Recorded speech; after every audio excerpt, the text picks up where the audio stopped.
Hi everyone, and welcome back to my channel.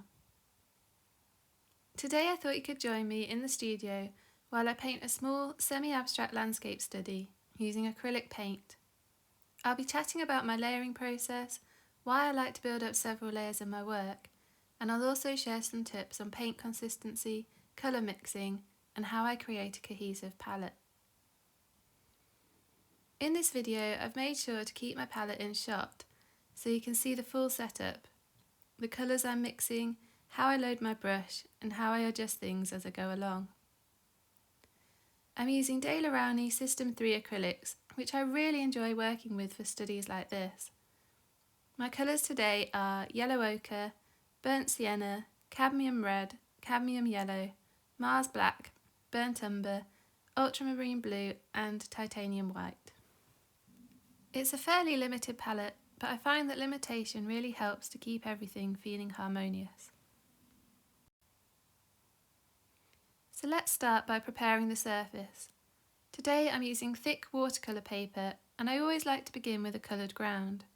It helps to get rid of that intimidating white of the paper and immediately gives the piece some warmth and unity. For this painting I'm mixing burnt sienna, cadmium yellow, titanium white and a touch of cadmium red to make a warm peachy orange tone. This is one of my go-to base colours. It gives the whole painting a lovely warm glow that can peek through outer layers. You could use any colour you prefer for the ground. Sometimes I use yellow ochre for a slightly softer warmth, or burnt umber for a deeper, moodier base. But since I tend to lean towards warmer palettes, this peachy orange is a personal favourite.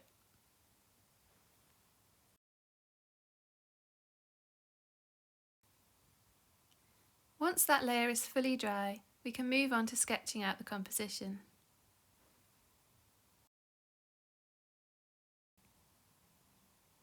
I'm just using a regular pencil to lightly sketch in a few guidelines. Nothing too detailed, just enough to map out where the main elements will go. The reference photo, which I've popped up on screen, is from a recent walk at Rutland Water. I was really drawn to the elegant curve of the path disappearing into the trees and the strong shape of the larger tree in the midground. It's a really interesting composition to me.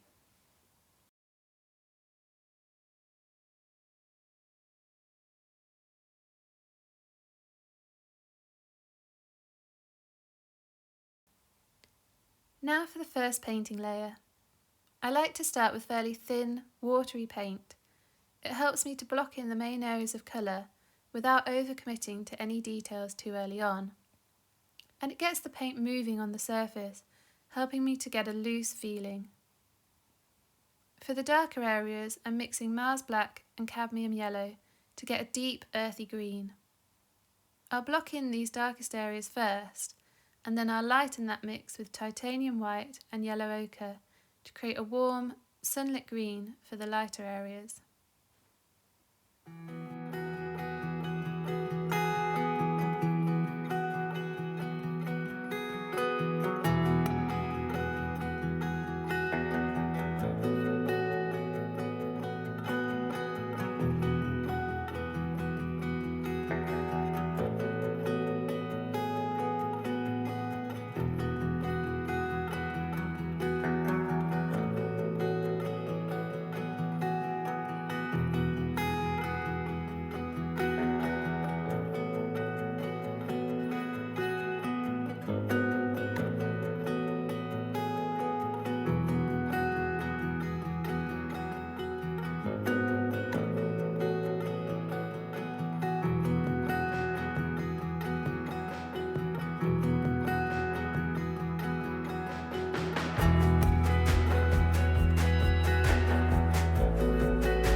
You'll notice that as I mix my colours, I don't completely start afresh each time. I keep adding and adjusting to the colours I've already mixed. This creates subtle variations and ensures that the colours across the whole painting feel related. That's one of my favourite ways to achieve a natural and harmonious look.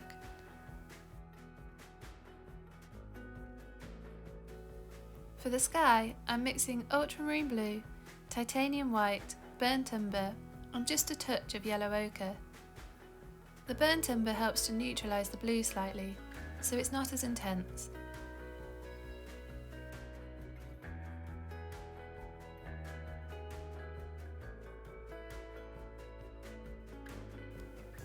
I'm blocking in the sky very loosely, using brush strokes to carve out the shape of the tree as I go. When I paint skies, I love to blend the colours directly on the surface, adding small touches of white or warmer tones as I go to create those subtle shifts and atmospheric effects. It keeps things feeling very alive and spontaneous.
While the paint is still a little wet, I like to scratch into the surface using a pencil or the end of a brush handle, just to indicate the tree trunk and some of the main branches. This helps to break up the surface texture and hints at the shapes of the branches without being too detailed.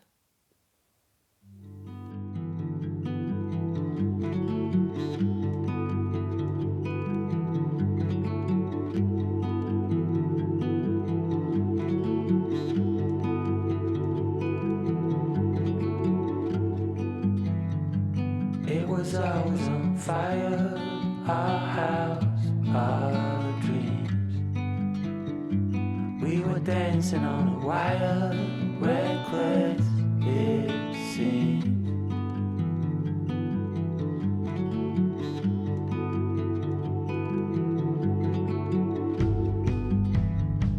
We found holes in these walls, we like what we saw. Now I'm mixing a warm dark blue for some variation in the foreground trees and adding that in loosely. Again, I'll scratch through this area to suggest a fence line. It's a very quick and expressive way to capture detail without overpainting, and I really like how the base layer shines through. Then I'll add a lighter blue to hint at the distant trees.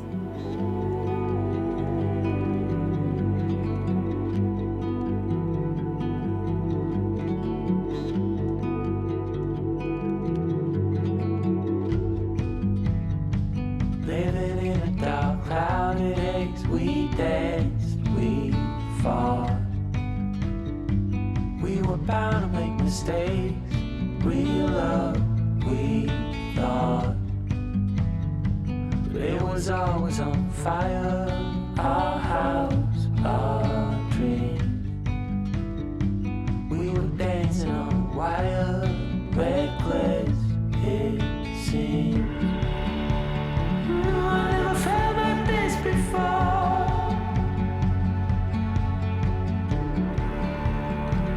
When I was trapped, you showed an open door. I had no reason to complain.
dancing on a wire.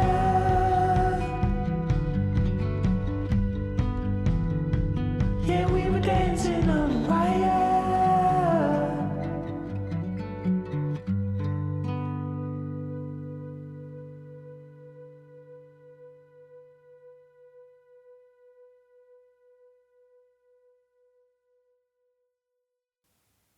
As I continue, I'll start to build up more layers of paint, gradually shifting the tones in the sky, defining the tree shapes more, and introducing some variations in colour. In the foreground, I'll start applying thicker paint, letting those layers sit on top of the underpainting to create depth. Sometimes I'll scratch through these thicker layers to reveal a bit of the orange ground underneath. It creates such interesting texture and a lovely sense of history in the paint surface.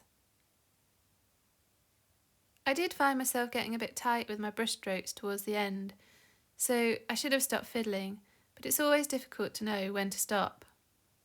I wanted to keep this a loose, abstract and airy piece, and I think I need some larger, bolder brush strokes to achieve this. Also, when I'm filming my art, I tend to feel a lot of pressure to produce something within a certain time frame that isn't too lengthy or boring. I feel that this is quite unrealistic for you watching the process too. The videos start to dictate the type of work that I'm doing. They're often quite quick sketches, work in my sketchbook, or the start or end of a painting, rather than the full process.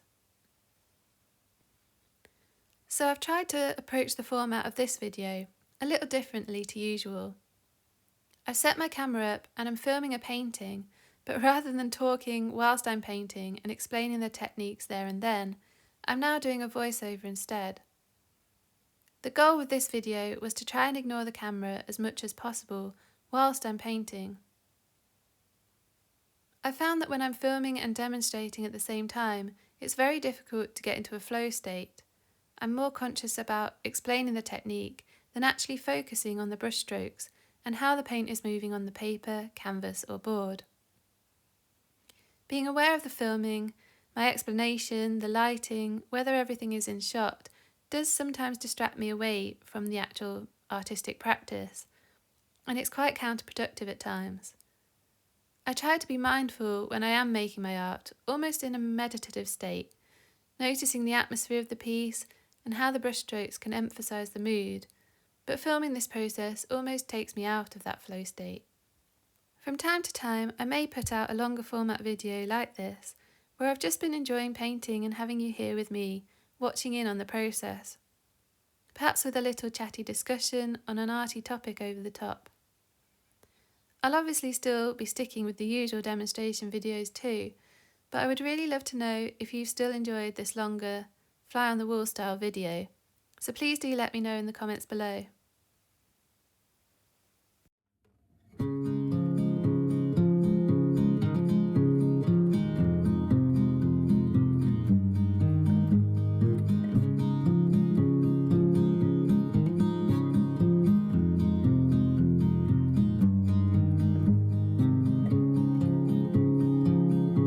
A significant light, just where it was needed,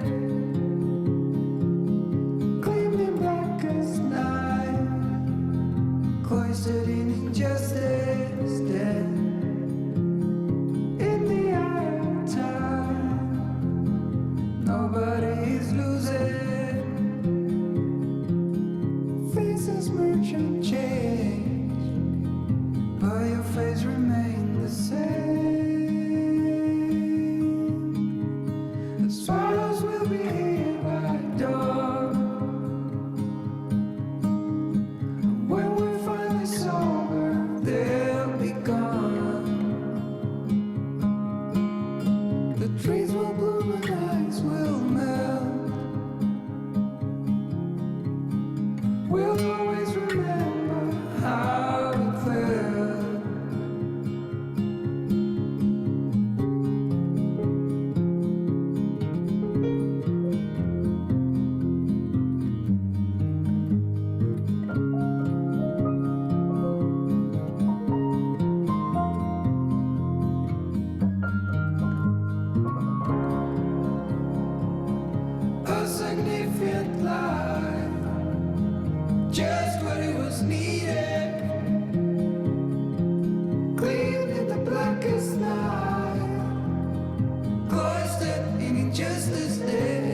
Sparrows will be here by dawn.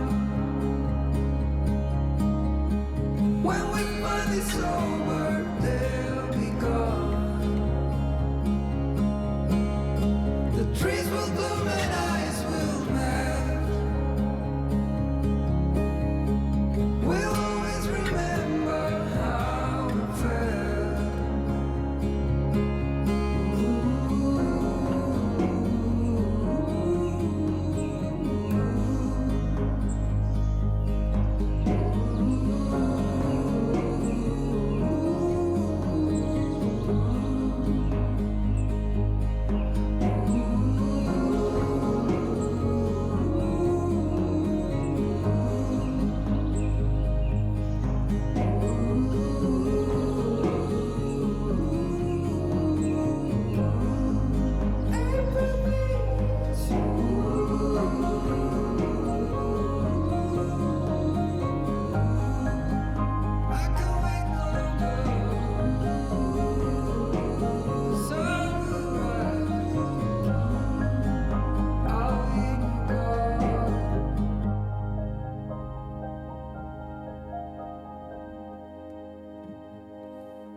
I'm adding a thin, watery layer of the dark green over the foreground and then lifting some of it with a piece of linen cloth. This really helps to add texture and variation while softening the edges.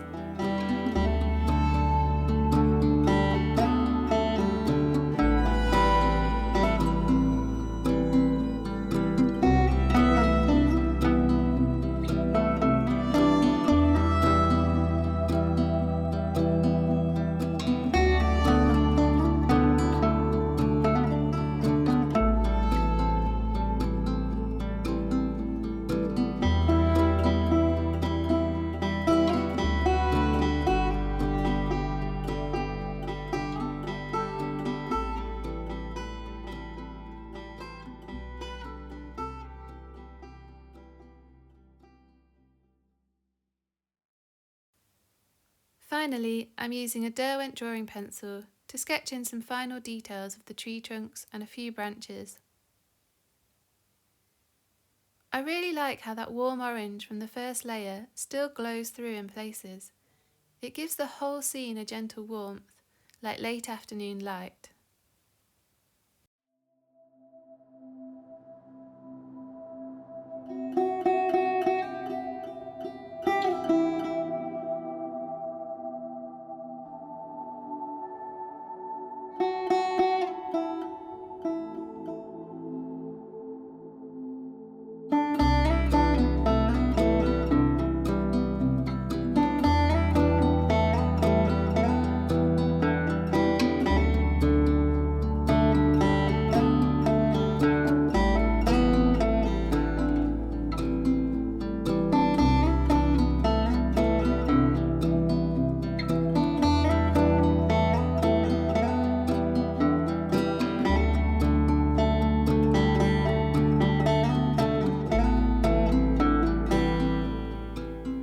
finished piece. I really hope you enjoyed watching this process and picked up a few tips for working in layers and mixing colours. Thank you so much for watching, and don't forget to like and subscribe if you'd like to join me for more studio painting sessions.